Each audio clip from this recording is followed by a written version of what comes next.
So ang ating gawa ngayon mga kaibigan ay magpapalit tayo ng automatic transmission fluid ng Toyota Land Cruiser. So ito ay 2019 model. So punta muna tayo sa loob, tignan natin kung ilan ang tinakbo. Ito yung loob ng ating Land Cruiser, yan. 74,405 mga kaibigan yung kanyang tinakbo. So kada 80,000 mga kaibigan ay dapat magpalit tayo ng automatic transmission fluid. So yan, tataas natin itong sasakyan at pupunta tayo sa ilalim para madrain natin yung kanyang langis. So punta tayo sa ilalim.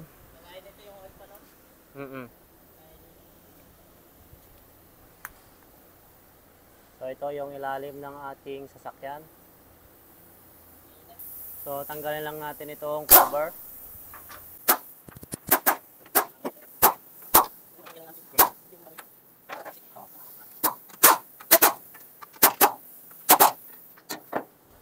So kapag ganito mga kaibigan na may allen dito at saka may 14 dito, ibig sabihin ay wala tong dipstick. So nandito yung lagayan ng langis. Ito. Ayun, itong 24mm dito. At saka nandito rin yung recommended na langis. Yan, makapansin nyo. So yun yung kanyang checking. Yan, binubuksan ni Sir Lascano. So i-check niya yung langis kung ayos o hindi ayos. Okay.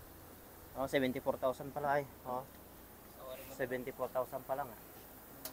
So ito yung kanyang drain plug, ito naman yung kanyang checking. So ito kasi mga kaibigan ay walang dipstick. So kapag wala siyang allen 14mm lang, ibig sabihin nun ay may dipstick yung ating transmission. So i-drain na natin. 14 mo.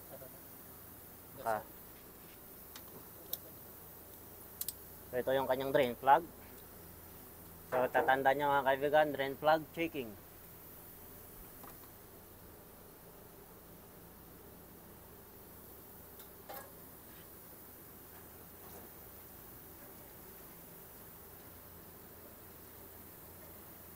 So dito natin malalaman kung ayos na yung sukat ng ating transmission oil.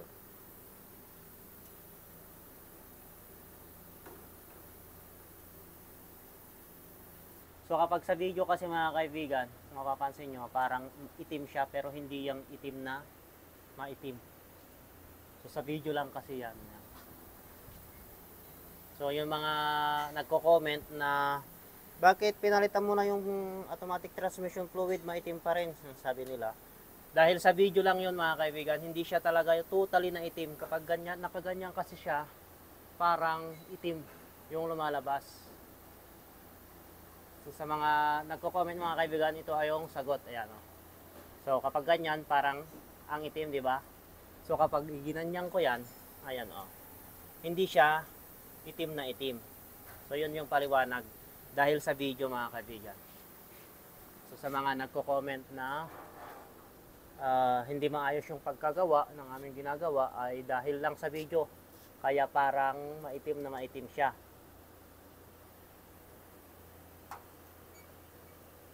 So ayan mga kaibigan, magtatanggal na tayo ng kanyang tornilyo dito sa oil fan.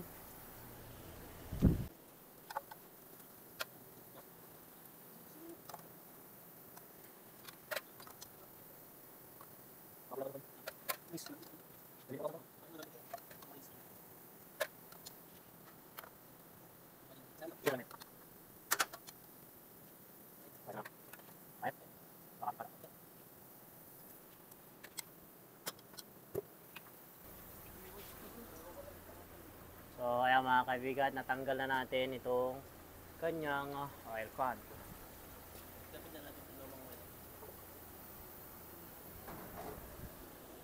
Puntaan natin yung kanyang oil fan. Mapapansin nyo dito mga kaibigan, itong kanyang magnet ay ayan, mayroon na siyang nakuhang mga debris. Ayan, oh. So yan yung mga lining na naupod. So may metal din konti, oh.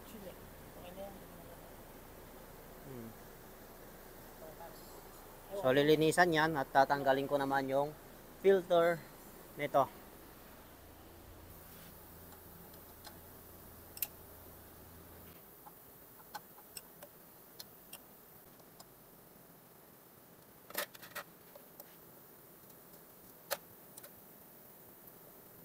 So itong filter ay may o-ring.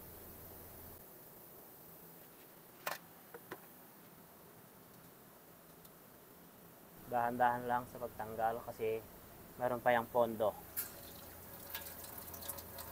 Ayan.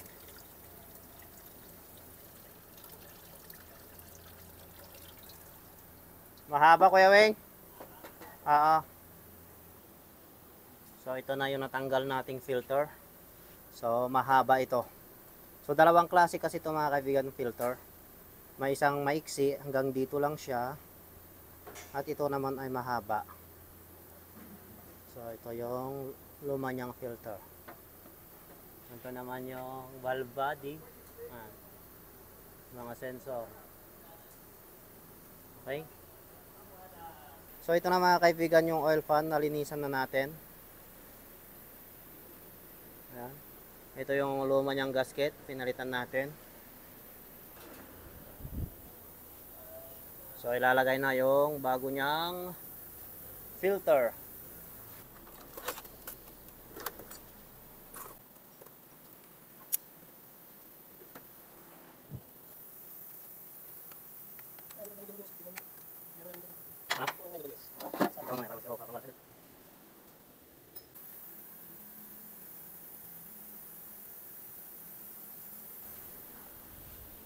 So ito yung recommended na langis. Yan, WS.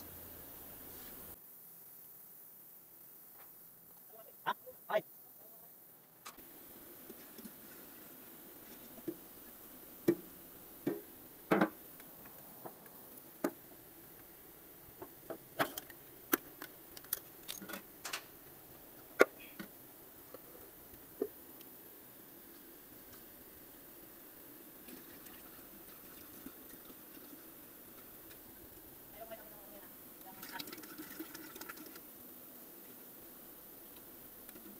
Stick lang? Ah.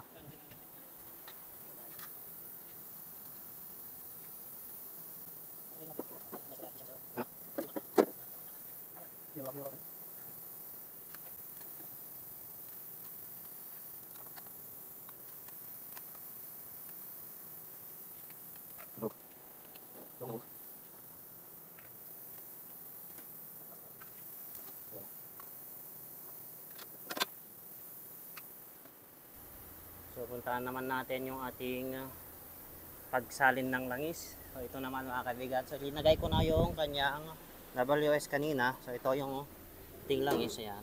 WS. Ito. Okay. So sa video mga kaibigan, parang maitim lang yan. Yan. Parang pag ganyan. So makikita nyo naman dyan, oh, na hindi siya maitim. So kapag madami kasi yan, parang maitim.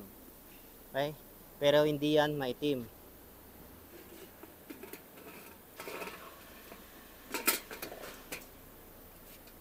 So kapag madilim, para siyang maitim.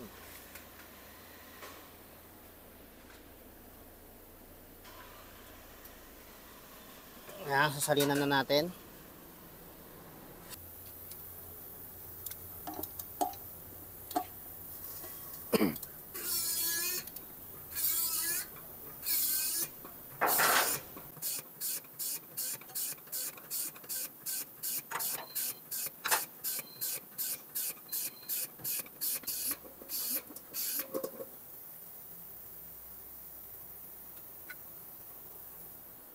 Saan mo dito? Ako na.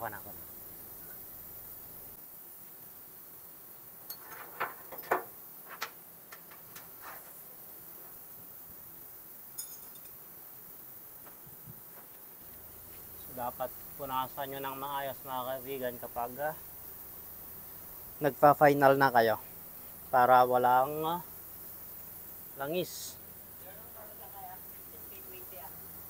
Ha? Saan? SK22 marami din SK6. Ayos na tong 14? Na final na? Itong kanya? Oil level flow? Ito, oil level flow. Okay na? Checking? Okay. So ayan mga kaibigan, tapos na tayo magpalit ng automatic transmission fluid. So mag-check naman tayo ngayon. So ang gagawin natin ay papaanda rin natin itong makina, painitin.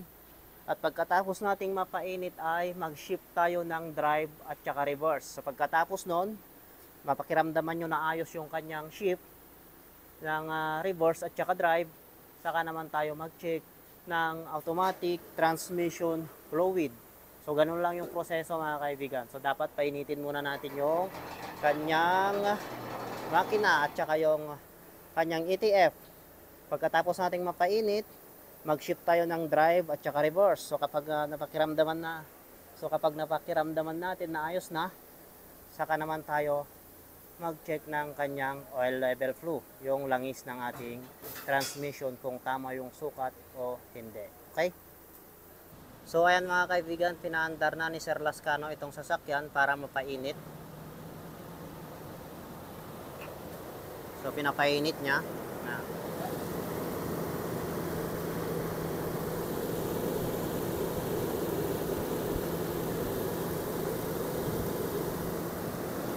So pagkatapos mapainit mga kaibigan, tulad ng sabi ko kanina ay mag-shift tayo ng drive at saka reverse. So kapag ayos yung drive at saka reverse, wala siyang kaldag, saka naman tayo mag-check ng automatic transmission fluid.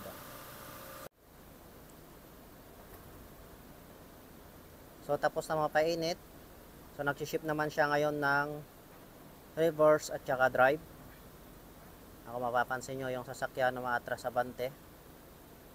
So ganyan mga kaibigan. So pagkatapos nyan ay mag-check naman tayo ng kanyang oil level flow, yung langis ng ating transmission, kung tama ba yung sukat o hindi. So tatanggalin natin yung sobra. So sigurado yan sobra.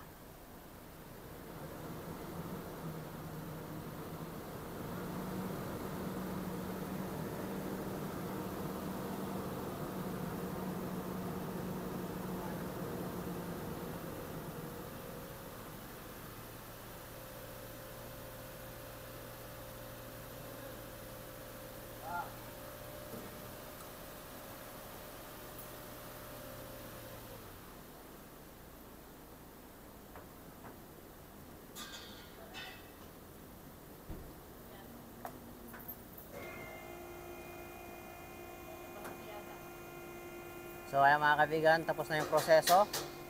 Mag-check naman tayo ngayon.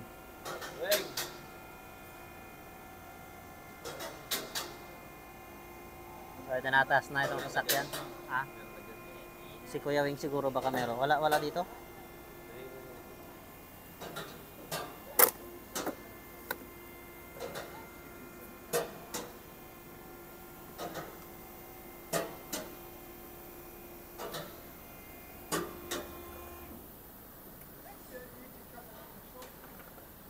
So, check.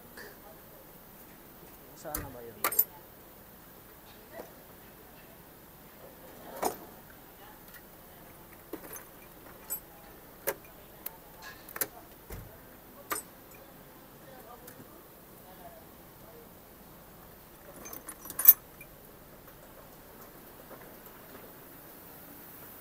So, ayan yung kanyang checking.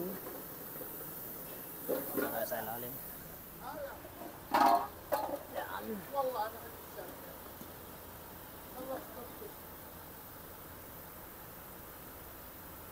Nandiyan ba yung tools mo?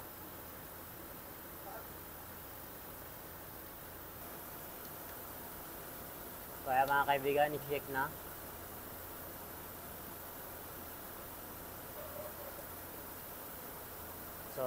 Pag ganyan, makikita nyo. So, yung kanyang langis. Ito yung kanyang sobra.